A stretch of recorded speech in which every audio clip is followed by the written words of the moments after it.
आपका सवाल है, खांसी के लिए कौन सा फल खाना चाहिए? आपके विकल्प है सेब, चीकू,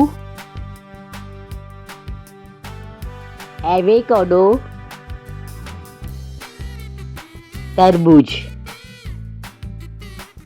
अगर आप सच्चे देशभक्त हैं तो तिरंगे के लिए लाइक और सब्सक्राइब जरूर करें। धन्यवाद।